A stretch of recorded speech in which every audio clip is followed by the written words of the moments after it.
I guess in some ways what we've faced recently is the kind of death of this myth of the kind of charismatic CEO who's going to save the world.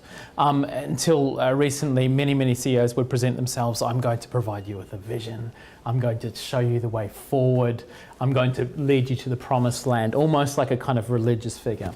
And I think increasingly CEOs recognise that that perhaps doesn't work. A lot of it's to do, I think, with the way the media handles stories. You know, things have got a lot quicker, a lot faster. So it's much easier to demonise, as I think you're rightly saying, individuals. We're no longer accepting that people like chief executives can get away with not being accountable. You know, that we're now in an era where we expect them to take responsibility for some of the disasters that they oversee. The kind of, I suppose, a critical dilemma for any CEO is essentially between doing the right for shareholders, i.e. profitability, and making sure that you provide the service that you need to provide. I think you kind of have to have your own moral compass. You have to try and instill that in the people, and you have to understand the needs of your different stakeholders and where there's trade-offs and where there are things that are just the absolutely right thing to do. You've got to feel comfortable making the decisions.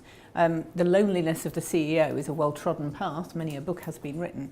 But it is around those difficult decisions that with the best board in the world, the best non-execs to help, the best exec team, fundamentally there are things that you just have to decide for yourself. Barclays, once the new CEO, Anthony Jenkins, he said publicly that his mission is to turn the company into an ethical company.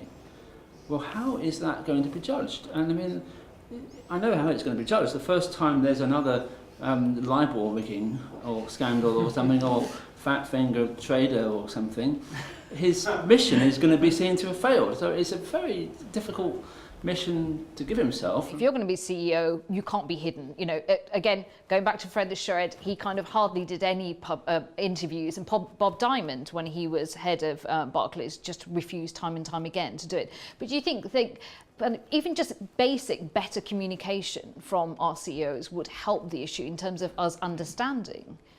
The thing about being honest, you know, if you don't understand that everybody's listening, not just the people, it's not just the city, it's not just the bankers, you know, I think that the CEOs communicate quite well to the city, but I don't think they communicate well to anybody else a lot of the time. I wonder if we're getting a bit of a read across to politics as well, in that in some ways your personal morality is becoming more important than your performance. So actually, you can't eat a bacon sandwich very well. I don't care what your policies are, but why can't you eat a bacon sandwich?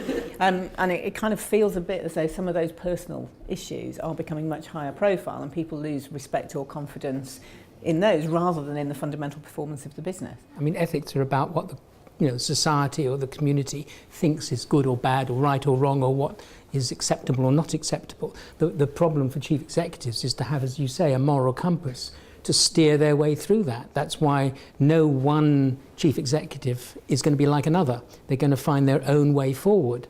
And it's the ones that feel strongly themselves about the morality of their organisation that are actually going to make a difference.